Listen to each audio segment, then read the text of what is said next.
Dienen ist für mich nicht so eine riesige Challenge.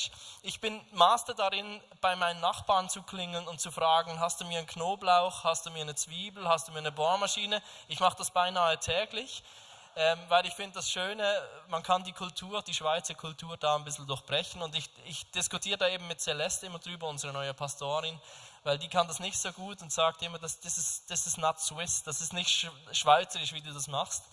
Aber ich habe mich da bewusst dafür entschieden, die Gemeinschaft ein bisschen aktiver zu nutzen. Aber ich merke auch, ich muss ehrlich sein, wenn ich aus meiner Ruhe rauskomme, fällt mir das mit dem Dienen dann plötzlich ganz schwer. Wenn ich zum Beispiel gestresst bin und hier im Office dann 1000 Dinge zu tun habe, merke ich plötzlich, wie meine Bereitschaft zu dienen sich irgendwo ein kleines Mühe reduziert. Am schlimmsten für mein Verständnis, das ist jetzt Selbsteinschätzung, meine Frau kann mich gerne danach korrigieren, ist, wenn ich abends nach Hause komme, wenn ich müde bin. Weil dann habe ich einen anstrengenden Tag hinter mir und eigentlich möchte ich jetzt einfach gerne relaxen. Aber dann komme ich heim und die Kids belagen mich. Ich habe 3 Kinder, 6, 3 und 1 Jahre alt und alle 3 wollen dann was von mir. Die Jüngste kann mittlerweile auch schon selbst zu mir kommen und so machen. Und alle wollen irgendwas und ich merke, alles, was ich eigentlich will, ist Ruhe. Lass mich einfach mal in Ruhe. Eigentlich will ich auch nicht kochen, sondern lieber essen. Eigentlich will ich nach dem Essen nicht die Kinder ins Bett bringen, sondern einen Espresso trinken. Und wenn die Kinder dann im Bett sind, würde ich gerne von meiner Frau hören, wie ihr Tag war, aber sie will dann immer Sex. Mega komisch, oder? Oder ist es umgekehrt? Ist nicht so wild. Und dann möchte ich mit ihr die Einkaufsliste definieren und sie will Fußball gucken. Das ist komplett weird, aber ich merke immer wieder, die Bedürfnisse sind unterschiedlich. Gerade wenn wir müde sind, wenn wir gestresst sind, dann können wir so da reinfinden und ich merke dann, wie ich dann in so einen Strudel reinfinde, in dem ich anfange, für mich selbst und meine eigenen Bedürfnisse zu kämpfen. Und manchmal ist es gar nicht so einfach, da wieder rauszufinden. Weil die Bibel fordert es von mir ein, dient einander, sagt sie. Aber ich merke, es ist für mich manchmal gar nicht so einfach. Und ich frage mich gerade, bin ich der Einzige hier, der sich schwer tut damit? Du darfst dich gerne outen, weil es hilft mir wirklich. Dienen ist für mich manchmal eine riesige Challenge. Und ich habe das Gefühl, das ist in der aktuellen Zeit für viele eine Challenge. Vielleicht geht es dir wie mir und du kommst abends nach Hause, bist mega müde und alles, was du willst, ist einfach nur ein bisschen Ruhe. Aber alles, was von dir gefordert wird, ist Aktivität und Denken für andere. Vielleicht bist du aber gerade in einer anderen Position und du warst den ganzen Tag zu Hause und denkst dir, wann bekomme ich endlich mal eine Pause? Wann kann ich mal in Ruhe auf die Toilette, mal durchatmen, mal meine Nachrichten bearbeiten oder diesen Rückruf machen? Und einfach mal da sitzen und nichts tun. Vielleicht bist du alleinerziehend und musst mit beiden Rollen klarkommen. Und du merkst, du selbst hast nie einen Break. Und dann sollst du noch für andere denken, anderen dienen. Es gibt Menschen, die haben viel Verantwortung. Als Lehrerin oder Lehrer oder im Geschäft, als Abteilungsleiter oder Geschäftsleitung. Und dann sollst du auch noch in der Kirche aktiv sein. Wir haben es gerade gehört. Obwohl du schon viel Verantwortung trägst. Das Thema Dienen kann zermürbend werden und kann wirklich auch eine Last werden. Und ich frage mich, was wäre, wenn wir da eine Leichtigkeit finden könnten? Was wäre, wenn das Dienen für uns nicht eine Bürde wäre, sondern etwas wäre, was leicht von der Hand geht? Weil Jesus sagt, das Joch, was ich dir auferlege, ist leicht. Wenn wir ihn beim Wort nehmen, gibt es immer einen Weg, das, was in der Bibel steht, leicht zu erleben und nicht als schwere Bürde. Und das war ein Wunsch für den heutigen Sonntag, dass das Thema Dienen, dass wir die Leichtigkeit darin entdecken dürfen. Und wir machen heute ein bisschen eine aktive Predigt. Ich rede weniger und du machst mehr, okay? Du hast einen Ballon gefunden. Du kannst den gerne mal nehmen. Wenn jemand keinen hat, dann einfach auch winken. Es ist unwahrscheinlich, dass man dich sieht, aber wir haben beim Welcome-Team noch mehrere Ballons. Du darfst gerne jetzt auch einfach eine halbe Minute spielen damit. Aufpusten, quietschen, rumpupsen, einfach nicht loslassen, das ist wichtig. Aber manchmal tut es uns gut, wenn das Kind ein bisschen rauskommen darf und nicht alles so ernst und so steif ist. Ganz genau, das sind wunderschöne Klänge, ihr macht das so gut. Ja, ist herrlich. Kirche muss auch ein bisschen Freude machen, oder nicht? Okay, genug jetzt. Jetzt gibt es einen Auftrag. Was habe ich getan? Ihr wisst, eine gute Illustration bei der Predigt ist immer mit Risiko verbunden, sonst ist sie nicht gut. Sie muss schief gehen können. Aber ich glaube fest an uns, der schwierige Part kommt erst noch. Schritt Nummer 1. Jeder pustet seinen Ballon auf und lässt die Luft nicht mehr raus. Andi. Ungefähr gleich groß, also guckt so.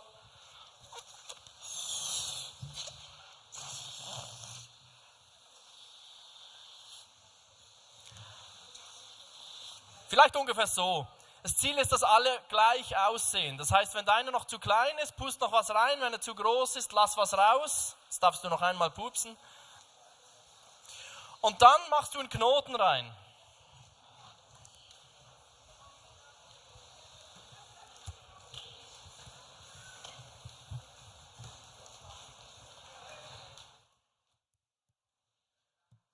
Jetzt haben einige haben auf dem Stuhl einen Filzstift. Dieser Filzstift ist für die ganze Reihe gedacht.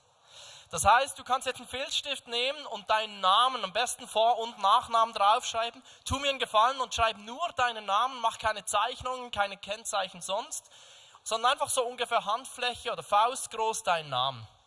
Das Ziel ist, dass jeder Ballon ungefähr gleich ausschaut. Einfach ein anderer Name soll draufstehen.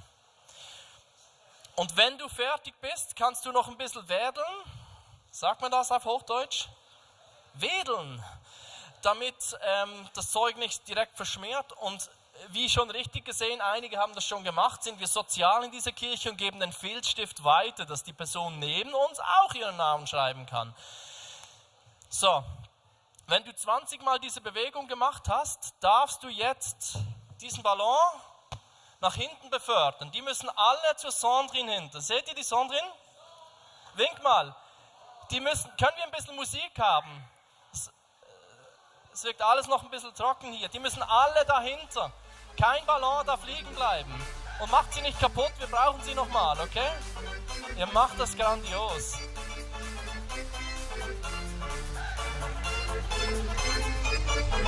Let's go. Ja. Alle müssen hinter.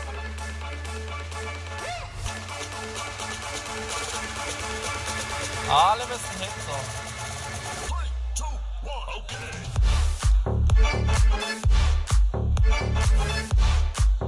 3, 2, 1, okay. Everybody put your hands in the air.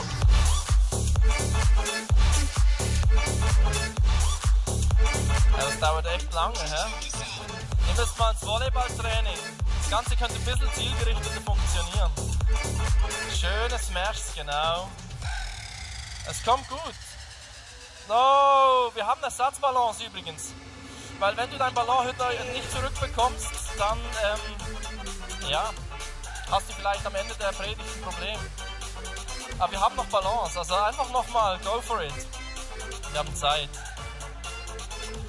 Ihr seht jetzt da hinten, wieso es manchmal Sinn macht, im Gottesdienst vorne zu sitzen. Hinten ist manchmal einfach ein bisschen anstrengender.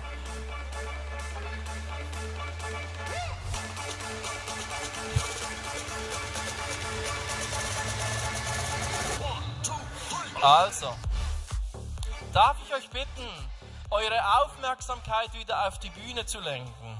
Ich weiß, es ist viel verlangt. Wir haben jetzt noch 20 Minuten und 40 Sekunden. Mein Anliegen ist, dass wir nicht nur mit Balance spielen heute, sondern das Ganze ist ein Versuch und ich hoffe, wir lernen etwas dadurch. Aber das Wichtigste ist, dass wir die Bibel zu uns reden lassen heute. Und ich habe meine Frau, die Maike, gefragt, ob sie diesen Text vorlesen darf, weil er ist lang.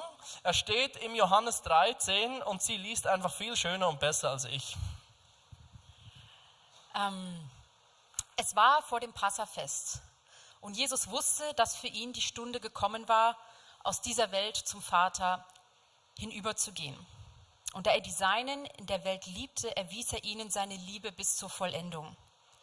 Während eines Mahls, als der Teufel dem Judas Iskariot, dem Sohn des Simon, schon eingegeben hatte, ihn auszuliefern, Jesus aber wusste, dass ihm der Vater alles in die Hände gegeben hatte und dass er von Gott ausgegangen und zu Gott weggehen würde. Da steht er vom Mahl auf und zieht das Obergewand aus, nimmt ein Leinentuch und bindet es sich um. Dann gießt er Wasser in das Becken und fängt an, den Jüngern die Füße zu waschen und sie mit dem Tuch, das er sich umgebunden hat, abzutrocknen. Nun kommt er zu Simon Petrus.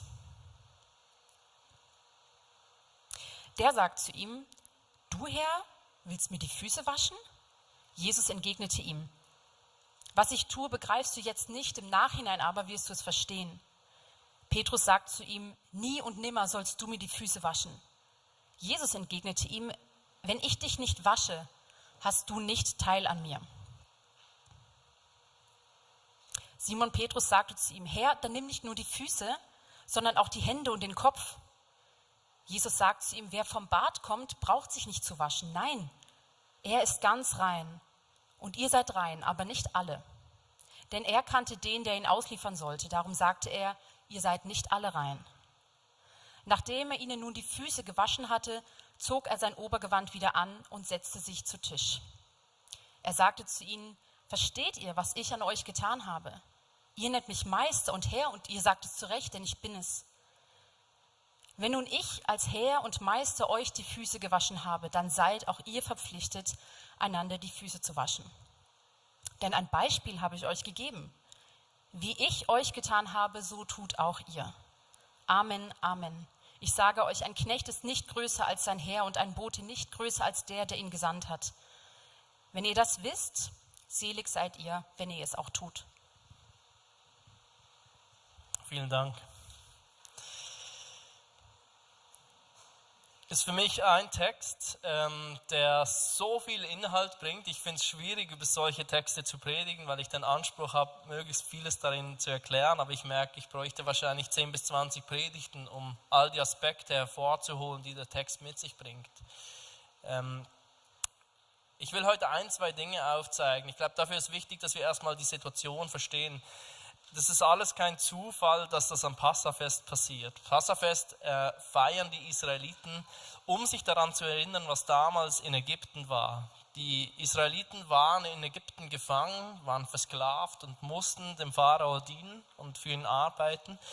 Und Mose wollte, dass das Volk gehen darf. Aber der Pharao hat nicht eingelenkt und da kamen die Plagen. Und da kam irgendwann die letzte Plage, die war absolut übel. Und zwar ging es darum, dass alle männlichen Erstgeborenen sterben würden. Und Gott hat den Israeliten gesagt: Schlachtet ein Lamm, streicht sein Blut an die Pfosten, an die Türpfosten, und so wird der Todesengel an eurem Haus vorbeigehen. Und das war so. Die jüdischen Kinder wurden verschont und das war so das i-Pünktchen auf diesen ganzen Dramen, die passiert sind damals in Ägypten, dass der Pharao gesagt hat: Geht, bitte geht einfach weg, wir wollen euch nicht mehr hier. Und das Volk Israel durfte ziehen. Und ab diesem Moment haben die Israeliten den Auftrag bekommen: Macht das jedes Jahr. Denkt daran, was ihr erlebt habt mit Gott. Sie haben klare Anweisungen bekommen, das Lamm zu schlachten, das Lamm zu essen. Und einerseits soll das die Juden daran erinnern, was sie mit Gott erlebt haben, dass er sie aus der Hand des Pharaos befreit hat. Und andererseits ist es aber auch ein Blick nach vorne auf Jesus Christus. Weil Jesus Christus nimmt am Kreuz diese Position vom Opferlamm ein und sagt, das ist das letzte Opfer, das Opfer, das für ein und alle Mal alle Schuld eliminiert. Und jeder Mensch hat die Möglichkeit, dieses Geschenk anzunehmen, diese Gnade anzunehmen. Ich gebe mich selbst als Opferlamm hin, ich vergieße mein Blut am Kreuz für die Menschheit, um die Menschen von ihrer Schuld zu befreien. Du siehst, dieses Bild, diese Szenerie ist geladen. Einerseits geschichtlich, andererseits prophetisch. Und Jesus sagt noch, ihr werdet es jetzt nicht verstehen, aber später werdet ihr es verstehen, weil Jesus wusste so viel. Er wusste, was kommen wird. Er wusste, seine Stunde ist gekommen. Und er wusste aber auch, da ist Judas mit mir am Tisch. Das war ein Freund von ihm, die waren jahrelang zusammen unterwegs. und er wird mich verkaufen. Er wusste, da ist Petrus am Tisch und ich wasche ihm jetzt gerade die Füße. Aber er wird mich verleumden und sagen, ich kenne den Mann nicht, wenn es darauf ankommt. Er weiß, all die anderen werden weglaufen. Alle werden sie gehen. Und wir lesen das manchmal so und denken, ja, das ist halt die Geschichte. Aber man muss auch verstehen, Jesus war ein Mensch und hatte 3 Jahre extrem intensiv mit diesen Menschen zu tun. Ich glaube, das hat emotional auch was mit ihm gemacht. Und doch sehen wir, wie Jesus sich dazu entschieden hat, zu lieben. Und ich sage bewusst entschieden, weil wir manchmal in unserer Gesellschaft ein Missverständnis haben, denken, Lieben ist ein Gefühl. Dabei ist Lieben viel mehr als eine Entscheidung. Es ist kein Gefühl, es ist eine Entscheidung. Man kann verliebt sein. Das sind diese Gefühle, die wir kennen.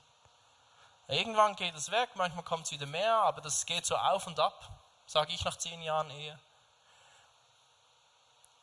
Aber jeden Tag müssen wir uns entscheiden, uns wieder zu lieben. Und so hat Jesus das auch getan. Er hat sich entschieden, die Jungs zu lieben und ihnen zu dienen. Und diese Szene, es gibt einige Szenen in der Bibel, da wäre ich so gerne persönlich dabei gewesen. Und das ist eine der Szenen, weil ich glaube, man hätte die Stimmung im Raum mit dem Messer schneiden können. Das war so angespannt dort drin. Bis Petrus es ausspricht, weil er sagen, sicher nicht, nie und nimmer wirst du mir die Füße waschen. Der Petrus ist einmal mehr der ausspricht, was alle denken. So der Vorlaute. Und manchmal braucht es die, weil alle waren schockiert. Alle waren in Schockstarre. Gott wird Mensch. Sie haben 3 Jahre gebraucht, um das zu verstehen. Das ist wirklich Gottes Sohn. Wirklich zu verstehen, dass das ist der Gott, der Himmel und Erde geschaffen hat. Und zu checken, ich kann eine Beziehung zu ihm leben. Und in dem Moment, in dem sie das endlich verstanden haben, geht er vor ihnen auf die Knie und wäscht ihre Füße. Und das ist für uns heute schwierig nachzuvollziehen, was das bedeutet. Aber das war damals, Jesus hat die Position des Sklaven eingenommen. Ein wohlhabender Hausherr hatte einen Sklaven daheim und der hat die Füße der Gäste gewaschen und auch des Herrn. Und das war auch eine Symbolik der Gastfreundschaft. Das war wirklich Dienen in Vollkommenheit. Viel mehr dienen geht gar nicht mehr. Und Jesus macht das und er hatte schon die ganze Zeit darüber gesprochen, Gottes Reich ist anders. Und er hat so viele Bilder gebraucht, wo er gezeigt hat, wie Gottes Reich funktioniert. Und ich finde das ganze Gipfel darin so wunderbar. Sein Königreich ist irgendwie auf dem Kopf. Es ist irgendwie auf dem Kopf. Es ist ganz anders. In dem Moment, in dem Jesus weiß, ich komme von Gott, ich habe alle Macht, er hat alles in meine Hand gelegt, das steht im Text. Er könnte alle zurechtweisen. Du wirst mich verkaufen, du wirst mich verleugnen und du wirst auch nicht treu zu mir stehen. Reißt euch mal am Riemen. In dem Moment geht er in die absolute Demut und macht sich selbst zum Sklaven. Wie muss das für einen Juden gewesen sein, der mit einem Gottesbild aufgewachsen ist? Der Gott ist heilig. Der Gott hat alle Macht. Wie muss das gewesen sein für einen Juden? Alle waren schockiert. Und Petrus ist der sich wehrt. Macht es nicht. Und Jesus macht ihm klar, ich muss. Weil wenn ich es nicht mache, dann hast du ein Problem. Ich muss dich reinwaschen. Das kannst du nicht selbst. Und ich weiß, wenn ich über das Dienen predige und darüber, wie einfach uns das fällt, es gibt Menschen, die heute hier dabei sind, denen fällt Dienen ganz einfach. Und die müssen aufpassen, dass sie sich nicht verdienen, dass sie nicht über ihr Limit gehen, dass sie sich nicht selbst vergessen. Und ich glaube, da liegt das Gold in der Geschichte für die Menschen. Wenn du so eine Person bist, die sich selbst aufopfert und manchmal nicht versteht, wann sie über ihre eigenen Grenzen hinweggeht, ist die große Frage, kannst du es zulassen, dass jemand anders dir dient? Kannst du es zulassen, dass Gott dir dient? Weil womöglich fällt es dir genauso schwer mit Petrus. Aber Jesus macht klar, es muss sein. Es gibt keinen Weg dran vorbei. weil nur ich dich gerecht machen kann. Diese Waschung, diese ganze Szenerie dreht sich darum, dass wir gereinigt vor Gott treten können, dass nichts mehr zwischen Gott und uns Menschen steht. Wir haben Sünde auf uns geladen als Menschheit. Das hat seinen Anfang genommen im Paradies, als sie den Apfel genommen haben. Und die Szene ging weiter und die ganze Menschheitsgeschichte lang haben Menschen immer wieder Schuld auf sich geladen. Und Jesus macht klar, nur ich kann diese Schuld von dir nehmen. Und du musst es zulassen, dass ich dir diene.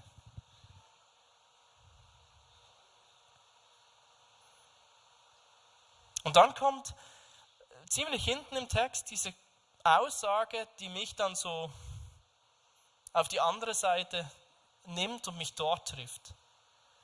Ich habe euch ein Beispiel gegeben, damit ihr es gleich tun könnt. In dem Moment, in dem ich die maximale Macht hatte, im Bewusstsein, dass ich die mächtigste Person in diesem Raum bin, werde ich auf die deutlichste Art zum Diener. Und das packt mich. Und ich denke mir, was ist denn in den Momenten, in denen ich gestresst bin, wenn ich müde bin, wenn ich erschöpft bin, wenn ich einfach nicht mehr kann? Wie gehe ich dann mit dieser Aufforderung um? Was mache ich dann damit? Weil diese Erwartung von Jesus ist an mich gestellt, egal wie ich mich gerade fühle, egal ob ich gerade gestresst bin, egal ob ich müde bin, egal ob ich gerade vom Arbeiten heimkomme und 3 kleine Kinder vor mir habe. Diese Anforderung gilt.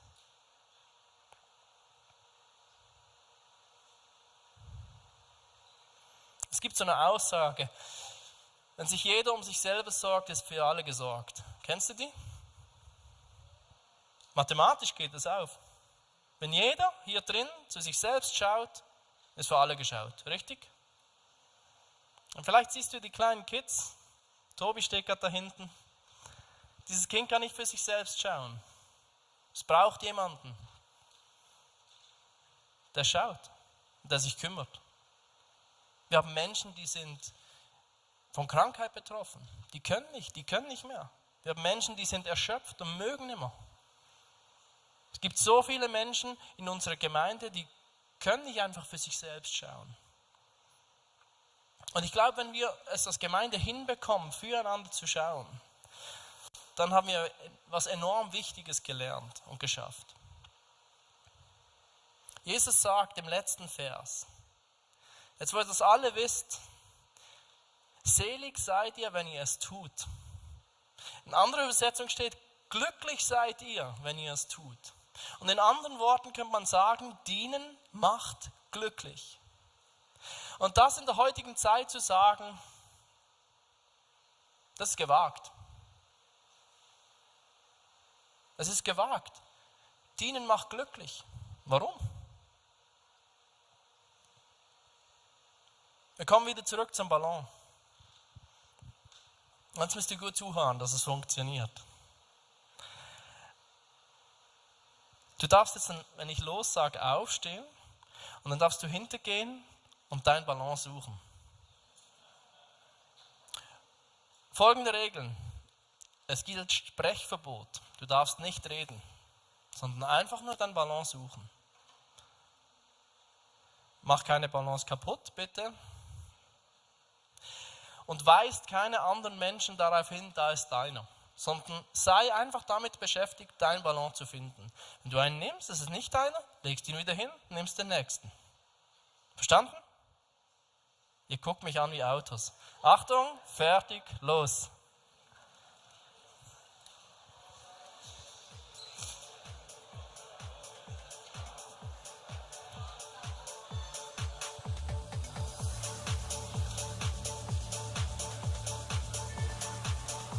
Nur deinen eigenen Ballon, nur wenn dein Name draufsteht, darfst du ihn nehmen. Und sonst einfach fallen lassen. Keine Hinweise, keine Gespräche. Es ist viel zu laut in diesem Saal.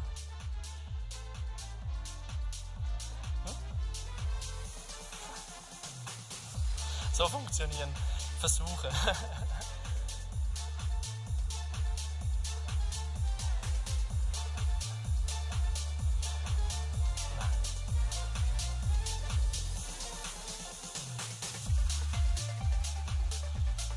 Okay, stopp. Es dauert zu lange. Könnt ihr mich anschauen? Ihr könnt stehen bleiben. Ist gut? Einige sitzen jetzt noch. Darf ich euch bitten, auch aufzustehen und auch mitzumachen? Weil das Versuch funktioniert nur, wenn alle mitmachen. So leid es mir tut. Ich kann es nicht ändern. Es könnt ihr, wenn ihr euren Ballon wieder gefunden habt, könnt ihr den behalten. Eine wenige Anzahl hat ihn gefunden, richtig? Das sind ganz wenige. Jetzt machen wir es anders.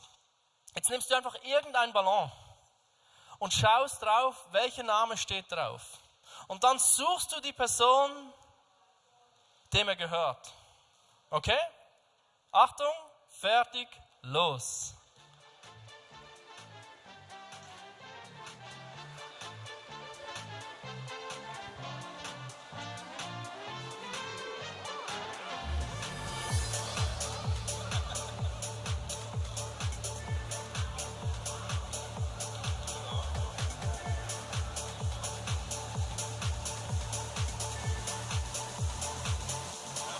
Wenn ihr den Ballon habt, dann dürft ihr euch langsam zurückzubewegen an euren Platz, damit es ein bisschen Luft gibt da hinten.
Ihr seid so leise, ihr müsst vielleicht ein bisschen lauter sein. Die Lauten gewinnen.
Schön, die Reihen füllen sich, es scheint zu funktionieren.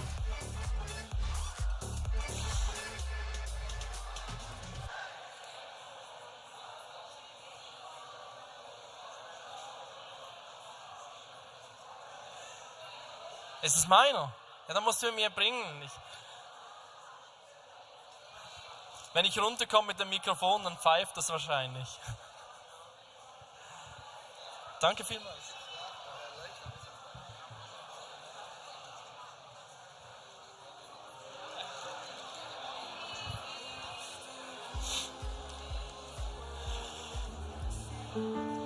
Hey, wir machen es so, ihr dürft jetzt den Ballon, den ihr habt, einfach mit an Platz nehmen. Ihr habt nach der Celebration auch noch die Gelegenheit, die Person zu finden.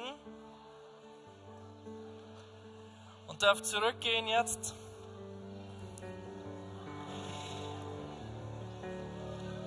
Was ich das Spannende an dem Versuch finde, ihr habt das wahrscheinlich stimmungsmäßig mitbekommen. Wenn ich das hätte laufen lassen beim ersten Mal, das hätte ewig gedauert.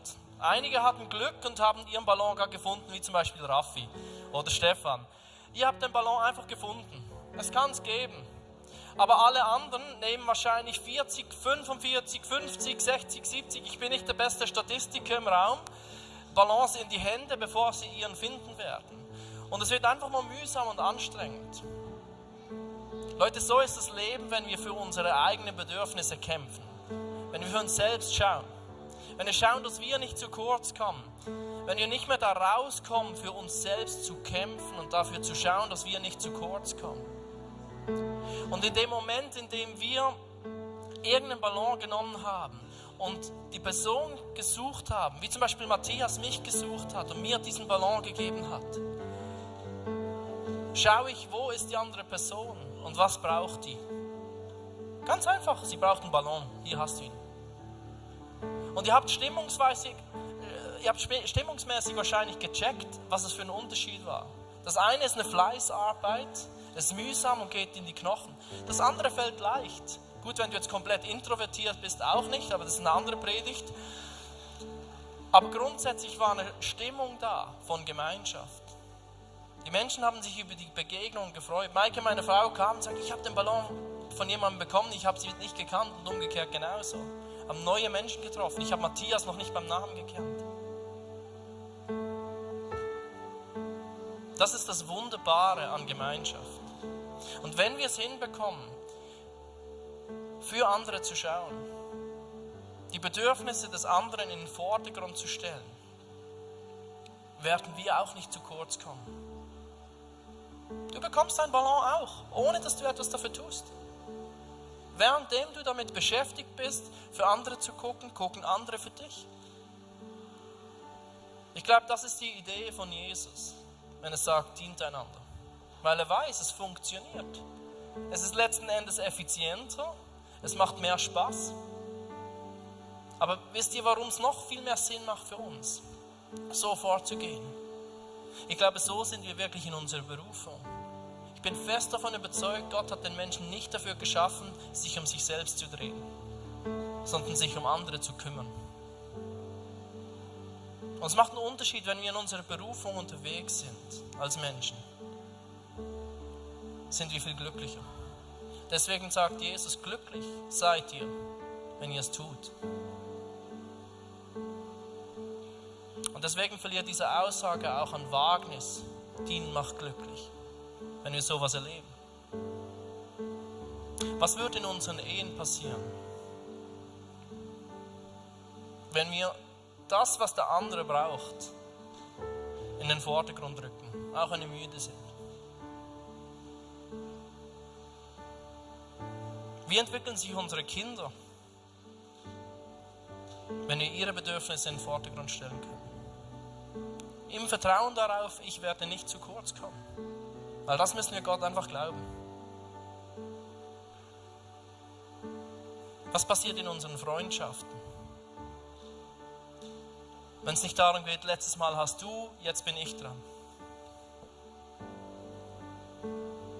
Was passiert in unseren Small Groups, wenn wir so leben? Was passiert in dieser Kirche, wenn wir anfangen so zu leben? Was ist, wenn das ICF Basel nicht mehr für Worship, Predigten, neue moderne Gottesdienst bekannt wäre, sondern für eine heilige Familie, die das Bedürfnis des anderen in den Vordergrund rückt? Dass ein Mensch reinkommt hier und merkt, boah, die interessieren sich für mich. Und im ersten Moment komme ich rein und meine Bedürfnisse sind gerade relevant und ich als Person bin gerade wichtig.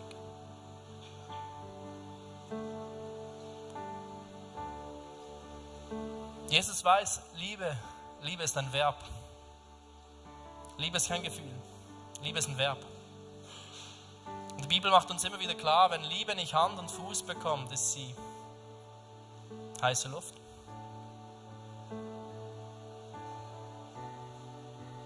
Lasst uns eine Kirche bauen, lasst uns eine heilige Familie bauen, wo wir dienen. Das ist der einzige Weg, wie Kirche wirklich funktioniert. Das ist der einzige Weg, wie wir als Menschen wirklich in unsere Berufung finden. Darf ich euch bitten, aufzustehen? Ihr könnt den Ballon gerne unter den Stuhl legen oder auf den Stuhl. Und ich bete noch mit uns. Jesus, ich danke dir. Ich kann das kaum in Worte fassen.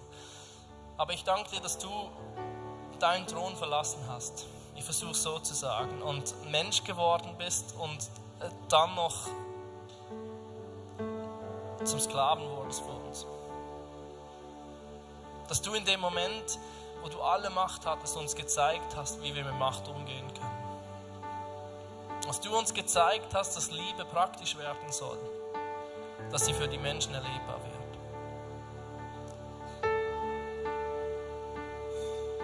Ich danke dir, dass du den Weg ans Kreuz auf dich genommen hast.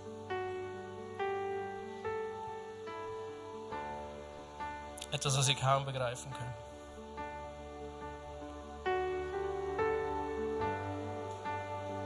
Ich bete, dass wir jetzt in dieser Gebetszeit nochmals neu verstehen dürfen, was du für uns getan hast. Und wir öffnen unsere Ohren, dass du jetzt zu uns sprechen kannst. Und vertrauen, dass du uns zum Leben führst.